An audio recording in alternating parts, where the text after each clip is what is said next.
સોમનાથ દાદાની કૃપાથી આજે ગંગા દશેરાના પવિત્ર દિવસે અતિ પવિત્ર સ્થળ એવું ત્રિવેણી ઉપર જે સોમનાથ ટ્રસ્ટ દ્વારા આરતીનું ગંગા આરતીનું જે આયોજન કરવામાં આવેલ તેમાં આજે ભાગ લેવાનો, પરિવાર સાથે ભાગ લેવાનો એક અમૂલ્ય લાવો મને પ્રાપ્ત થયો. આ બધા આપણા જે પ્રજાજનો છે એમની સાથે ખૂબ સરસ આયોજનમાં અમે આ લાભ લીધો અને આજના શુભ પ્રસંગે આપ સર્વેને હું શુભેચ્છા પણ આપું છું. આજે ગંગા દશેરાનો મહાપર્વ છે.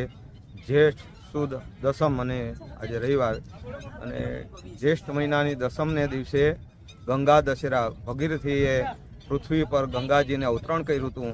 જીવોના મોક્ષ અર્થે અને જીવોના આત્માને શાંતિ અર્થે ભગીરથે પૃથ્વી ઉપર ગંગાજીને લાવ્યા હતા. ત્યારથી આજે જ્યેષ્ઠ સુદ દસમને દિવસે આ મહાપર્વનો ઉત્સવ થઈ છે. પ્રભાસ ક્ષેત્રમાં આવેલ ત્રિવેણી ગંગાના કિનારે આજે મહાઆરતી, ગંગાજીનું પૂજન ગ્રામજનોએ, ટ્રસ્ટના અધિકારીઓ, કર્મચારીઓ સહિત આજે આ પૂજન કરી અને ધન્યતા અનુભવી છે. ગંગાજીનું અવતરણ નાની બાળાઓ જે દેવી સ્વરૂપ છે એના દ્વારા ગંગાજીનું અવતરણ જે થતું હોય એ પ્રમાણેનું દરેક બાળાઓએ ગંગાજી ભગવાન શિવજી ઉપર અભિષેક કરીને દરેકને યાદી અપાવી, દરેકને સ્મરણ કરાવ્યું કે આજે ગંગાજીનું પ્રાગટ્ય થયેલું છે. આજે મા ભગવતી ગંગાનું સ્વર્ગમાંથી પૃથ્વી ઉપર અવતરણ થયું એ દિવસ છે. એ એકમથી 10 દિવસ સુધી એ અવતરણ થયું એટલે દશહરા એમ કહેવાય છે. 10 અહર એટલે 10 દિવસ સુધીનો આ પ્રસંગ છે.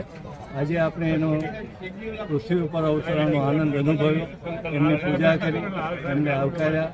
ભગવાન શિવના જટામાં સ્વર્ગમાંથી જ્યારે ભગવાનની જટામાં ગંગા માતાજી ઉતર્યા એ પછી પૃથ્વી ઉપર એનું અવતરણ થયું અને સગર રાજાના 60,000 પુત્રો જેની અવગતિ થઈ હતી એને ઉદ્ધાર માટે એ પૃથ્વી ઉપર અવતર્યા.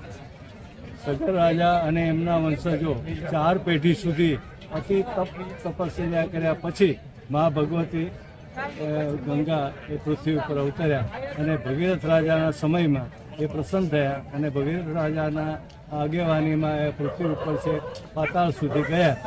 આ ત્રિવેણી સંગમ સ્થાન છે. હિરણ્યા, સરસ્વતી અને કપિલા એ 3 નદીઓના સંગમ અહીંયા સાગર સાથે થાય છે. એટલે ગંગા યમુના જેટલું એ પવિત્ર મનાય છે.